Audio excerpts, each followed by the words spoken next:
Stories. सपने में मिली परी। चिंटू और मिंटू दोनों भाई सामने अपनी मम्मी पापा से बात कर रहे थे। मम्मी, हमारे पास भी साइकिल होती तो कितने मजे होते ना।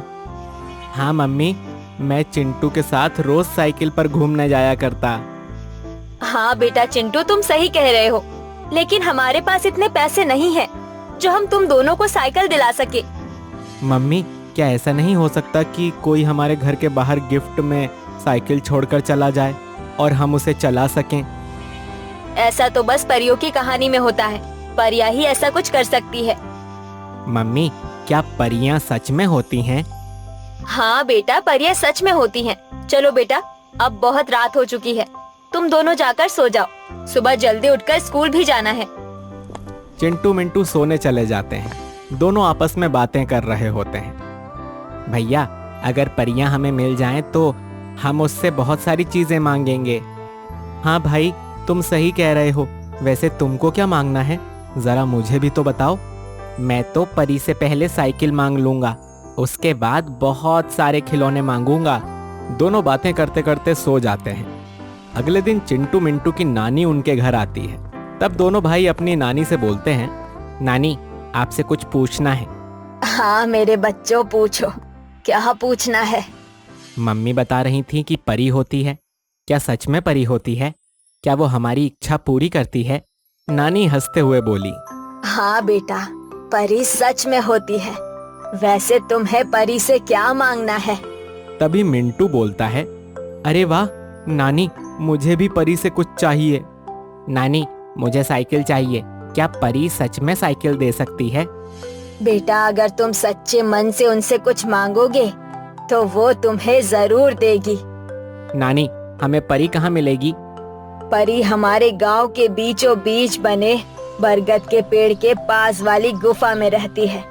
मगर परी तक पहुंचना इतना आसान नहीं होता, क्योंकि वहां तक पहुंचने के लिए तुम्हें 4 चुनौती का सामना करना पड़ेगा, और हर एक चुनौती पार करने पर तुम्हें एक दरवाजा मिलेगा। हर एक दरवाजे पर तुम्हें एक दानव भी मिलेगा। दानव का नाम सुनकर दोनों डरते हुए बोले, दानव? नानी, क्या दानव हमें खा जाएगा? क्या वो हमें नुकसान पहुंचा देगा? नहीं बेटा, वो सिर्फ तुमसे एक सवाल करेगा। अगर तुमने उसे सवाल का सही जवाब दिया तो वो तुम्हें दरवाजा पार करने देगा और तुम अगली चुनौती तक पहुंच जाओगे। अगर नानी, हमने दानव के सवाल का गलत जवाब दिया तो क्या होगा? तो वो तुम्हें हमेशा के लिए वही कैद कर देगा। फिर तुम कभी परी तक नहीं पहुंच पाओगे, यहाँ तक कि वापस अपने घर भी नहीं आ पाओगे। और अगर तुमने चारों चुनौती और दानव के द्वारा पूछे गए सवालों के जवाब दे दिए तो तुम परी तक पहुंच सकते हो, और साथ ही उससे अपनी इच्छा अनुसार कुछ भी मांग सकते हो। वाह नानी, ये तो बड़ा मजेदार लग रहा है। बेटा, तुम्हें ये जितना आसान लग रहा है उतना आसान नहीं है। मगर हाँ, अगर तुम परी तक पहुंच गए तो तुम उससे 4 ख्वाहिश मांग सकते हो, वो उन्हें पूरा जरूर करेगी। नानी, तो सब लोग वहां जाकर अपनी इच्छा क्यों पूरी नहीं करते? और आज तक वहां कौन कौन गया है? बेटा, तुम्हारे नाना के दादा राजा थे, सिर्फ वो परी के पास जा सकते थे, वो भी अपनी प्रजा की सुख शांति के लिए। मगर फिर दूसरे राज्य के राजा को ये बात पता चली तो उसने परी का गलत इस्तेमाल करना चाहा। तब तुम्हारे नाना ने परी को 4 दरवाजे में कैद कर दिया और आज तक वहां कोई भी पहुंच नहीं पाया। अरे वाह, हम राजा के वंश से हैं। ये बात तो मैं अपने दोस्तों को बताऊंगा। नहीं बेटा, ये सब पुरानी बात है। चलो, अब दोनों जाकर पढ़ाई करो। और हाँ, मैंने तुम्हें सब बता दिया। इसका मतलब ये नहीं कि तुम दोनों वहां जाने की सोचो। वो जगह खतरनाक है, तो वहां मत जाना। ठीक है नानी, हम नहीं जाएंगे। दोनों बच्चे भागते हुए कमरे में जाते हैं और आपस में बात करते हैं। भाई, नानी ने परियों के पास जाने से मना किया है, पर मैं तो जाना चाहता हूँ। मुझे उनसे बहुत सारे तोहफे लेने हैं। मन तो मेरा भी है, पर नानी ने मना किया है। उन्हें पता चला तो वो गुस्सा करेंगी। एक काम करते हैं, नानी को हम कुछ नहीं बताएंगे, चुपचाप चलते हैं। अगले दिन दोनों भाई चुपचाप ही बिना किसी को बताए परी की तलाश में निकल पड़े। जैसे ही वो बरगद के पेड़ के पास जाकर खड़े होते हैं, तुरंत ही पेड़ की कुछ शाखाएं उनके पैर बांध देती हैं और दोनों भाई डर के मारे चिल्लाने लगते हैं। कौन है? बचाओ, कोई हमें बचाओ। भाई ये क्या हो गया? नानी सही बोल रही थी, हम बिना बात के मुसीबत में फंस गए। मिंटू इतना कहता ही है कि तुरंत शाखाएं उन्हें खींचकर पेड़ के अंदर बनी गुफा में फेंक देती है। गुफा में अंधेरा था, मगर तभी उन्हें एक जगह रोशनी दिखती है। मिंटू, वहां रोशनी दिखाई दे रही है, लगता है वो रास्ता ही हमें परी तक लेकर जाएगा। चलो वहां चलते हैं। दोनों रोशनी की तरफ आगे बढ़ते हैं। तभी अचानक रोशनी गायब हो जाती है। चारों तरफ अंधेरा था। तभी उन्हें एक भयानक आवाज आती है। आगे रास्ते पर रोशनी तब पड़ेगी जब तुम मेरे सवाल का जवाब दोगे। कौन हो तुम? सामने आओ। पहले मेरे सवाल का जवाब दो, तब मैं तुम्हें बताऊंगा कि मैं कौन हूं। तो बताओ, ऐसी कौन सी चीज है जिसे आप दिन भर उठाते और रखते हो? इसके बिना आप कहीं नहीं जा सकते। तभी मिंटू चिंटू के कान में बोलता है, भाई ये कैसा सवाल पूछ लिया इन्होंने, मुझे तो कुछ समझ नहीं आ रहा, हम अब क्या करें? चुप रह और मुझे सोचने दे। अगर जवाब नहीं पता तो बोल सकते हो। मुझे जवाब पता है, इसका जवाब है कदम। क्यों, सही है ना? आवाज जवाब सुनते ही हंसने लगती है और तुरंत एक दानव उनके सामने प्रकट होता है। शाबाश चिंटू मिंटू, तुमने बिल्कुल सही उत्तर दिया, अब तुम आगे बढ़ सकते हो। दानव इतना कहकर गायब हो जाता है। तभी पूरी गुफा में रोशनी हो जाती है और दोनों भाइयों को आगे का रास्ता मिल जाता है। दोनों आगे बढ़ते हैं। तभी कुछ देर चलने के बाद मिंटू को लगता है कि जैसे उसके पैरों में किसी ने काटा हो। भाई ऐसा लगा जैसे किसी ने मेरे पैरों में काट लिया हो। तभी चिंटू देखता है कि एक नीला सांप तेजी से वहां से भाग रहा था।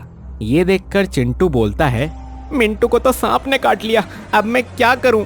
चिंटू इतना ही बोलता है कि मिंटू का शरीर नीला पड़ जाता है और वो बेहोश हो जाता है। चिंटू रोने लगता है, ये सब क्या हो गया? मेरे भाई उठ जा, मुझे यहाँ आना ही नहीं चाहिए था। उठ जा मिंटू, अब मैं क्या करूं? तभी चिंटू देखता है कि वो नीला सांप वापस आ जाता है। चिंटू उसे देखकर डर जाता है। तब सांप पास आकर बोलता है, अगर तुम अपने भाई के प्राण बचाना चाहते हो तो मेरे एक सवाल का जवाब दो। ये बताओ कि ऐसी कौन सी चीज है जो जून में होती है, दिसंबर में नहीं, आग में होती है लेकिन पानी में नहीं।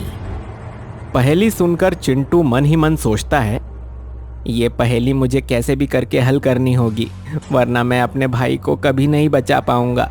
पर पहेली समझ नहीं आई। ऐसी कौन सी चीज़ है जो जून में होती है और दिसंबर में नहीं, आग में होती है लेकिन पानी में नहीं? आखिर इसका जवाब क्या हो सकता है? जवाब दो। क्या तुम अपने भाई को बचाना नहीं चाहते या तुम्हें अपने भाई से प्यार नहीं है? खैर, अगर तुम्हें ही इसकी जिंदगी प्यारी नहीं तो ठीक है, मरने दो इसको। मुझे मेरे भाई से कितना प्यार है यह मुझे बताने की जरूरत नहीं है। और रहा आपकी पहेली का जवाब, तो उसका जवाब है गर्मी। सिर्फ गर्मी ही जून में होती है, दिसंबर में नहीं।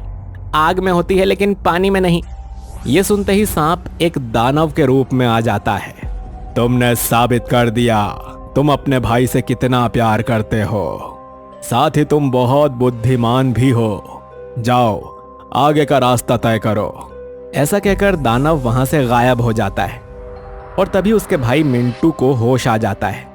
चिंटू मिंटू को गले लगा लेता है। भाई तो ठीक तो है ना? हाँ भाई मैं ठीक हूँ, बाल बाल बच गए आज तो, वरना मुझे लगा था कि मैं तो गया। तभी वहां एक विशाल पक्षी आता है जो दोनों भाइयों को बोलता है, चिंटू मिंटू आओ मेरे ऊपर बैठ जाओ, मैं तुम्हें आगे का रास्ता दिखा देता हूँ। दोनों भाई पक्षी की पीठ पर बैठ जाते हैं। पक्षी उन्हें आसमान में लेकर जाता है और आसमान में जाकर बोलता है, मैं तुम दोनों से एक सवाल करूंगा, अगर जवाब नहीं दिया तो मैं तुम्हें ऐसे ही नीचे छोड़ दूंगा। बताओ ऐसी कौन सी चीज है जो बारिश में चाहे जितनी भी भीगे वो कभी गीली नहीं हो सकती? जल्दी जवाब दो। ये कैसी पहेली हुई? जल्दी जवाब दो वरना मैं तुम्हें छोड़ दूंगा।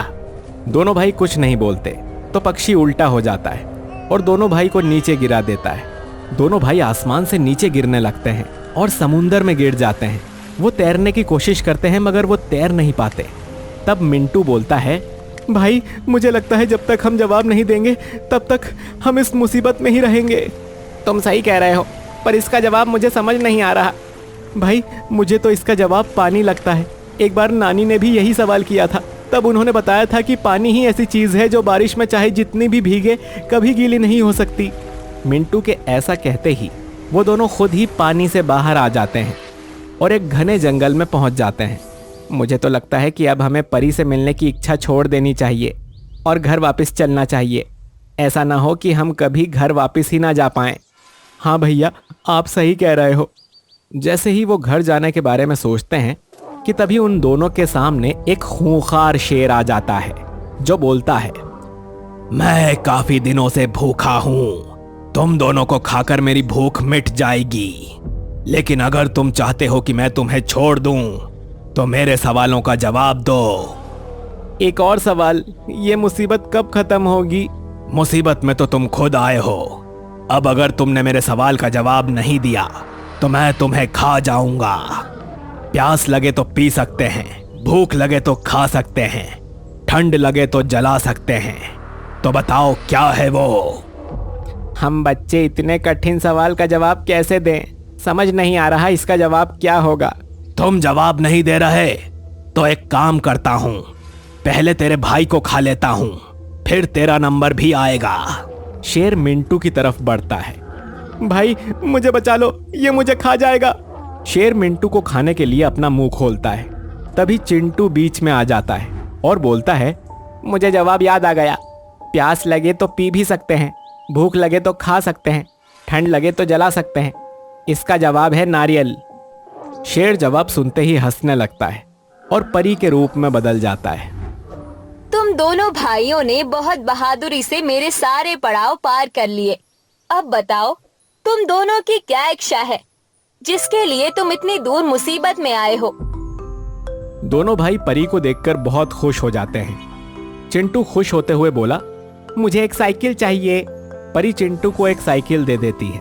दोनों खूब साइकिल चलाते हैं। उसके बाद मिंटू बोलता है, भाई इस साइकिल से तो मन भर गया। अब अगर हमें उड़ने वाली साइकिल मिल जाए तो हम दोनों आसमान की सैर कर सकते हैं। दोनों भाई परी के पास जाते हैं। तब परी बोलती है, अब क्या हुआ, कुछ और चाहिए क्या? अपनी ये साइकिल आप वापस रख लो, हमें तो उड़ने वाली साइकिल चाहिए। ठीक है, उड़ने वाली साइकिल ले लो। चिंटू और मिंटू उड़ने वाली साइकिल ले लेते हैं और दोनों हवा में ऊंची ऊंची उड़ानें भरते हैं। दोनों खूब मजा करते हैं। फिर हवा में उड़ते हुए मिंटू बोलता है, हम बहुत थक गए हैं, अब मुझे भूख लग रही है, हमें अच्छा खाना चाहिए। चल भाई परी के पास चलते हैं, उनसे मांगते हैं। दोनों वापस आ जाते हैं और परी से खाना मांगते हैं। परी उन्हें बहुत सारे फल और मिठाइयाँ लाकर देती है। दोनों उन्हें खाकर बोलते हैं, हमें सोने के लिए एक बहुत अच्छा सा बेड और कमरा चाहिए। दोनों उस कमरे में जाकर आराम से सोने लगते हैं। थोड़ी देर बाद दोनों की आंखें खुलती हैं। दोनों उठते हैं और बोलते हैं, हमें कहीं घूमने लेकर चलो जहाँ पर बहुत सारे पहाड़ हों, हमें पहाड़ देखने हैं। हमें कहीं जाने की जरूरत नहीं है, मैं यहीं पर पहाड़ बना देती हूँ। और परी वहाँ पर एक ऊंचा सा हिल बना देती है जिस पर बहुत से झरने और रंग बिरंगी चिड़िया थी और अजीब अजीब से जानवर थे। दोनों भाई उस पर घूमने लगते हैं और एक दूसरे को बोलते हैं, वाह वो देखो कितनी सुंदर है चिड़िया वहाँ पर। भाई उस तरफ देखो कितना सुंदर सा हिरण घूम रहा है, इसमें तो बहुत सारे कलर भी हैं। हाँ तुम सही कह रहे हो, सच में बहुत मजा आ रहा है। उसके बाद दोनों भाई जंगल में घूम रहे थे। तभी चिंटू का पैर एक पानी से भरे गड्ढे में जा पड़ता है। वो उसमें डूबने लगा और पूरी तरह से कांपने लगा। तब मिंटू ने उसे नींद से जगाया। क्या हुआ भैया? अरे मैं तो परियों के साथ घूम रहा था, मैं घर वापस कब आया? भैया तुम कोई सपना देख रहे होंगे। हाँ शायद मैं सपना ही देख रहा था। लेकिन सपना बहुत अच्छा था मिंटू, काश मैं सपने में ही रहता। भैया, सपना और हकीकत दोनों में बहुत अंतर होता है। हाँ भाई, तू सही कह रहा है, लेकिन सपने हो या हकीकत, कोई भी चीज़ मेहनत से हासिल होती है। शायद इस परी वाले सपने का यही मतलब था। चिंटू की आंखों में मिंटू के साथ सपने में बिताए कुछ खूबसूरत पल यादें बनकर हमेशा के लिए कैद हो जाते हैं। दोस्तों, इस कहानी से हमें ये शिक्षा मिलती है कि आजकल हमारे लिए परियां हमारे माता पिता ही होते हैं, जो हमारे हर सपने को सच करते हैं। पर कभी कभी हमारी ख्वाहिशें इतनी बड़ी होती हैं जिसको पूरा करना उस समय असंभव होता है, लेकिन हाँ, मेहनत करने से वो भी एक न एक दिन संभव हो ही जाता है। तो बच्चों, हमेशा याद रखना कि सपने और हकीकत में जमीन आसमान जितना फर्क होता है। आपको हमारी कहानी कैसी लगी? पसंद आई हो तो लाइक शेयर जरूर कीजिएगा, और आगे किस तरह की स्टोरी देखना चाहेंगे हमें कमेंट करके जरूर बताइएगा। और हाँ, जिन्होंने अब तक हमारे चैनल को सब्सक्राइब नहीं किया है वो जल्दी से सब्सक्राइब कर लें, बेल आइकन दबाना न भूलें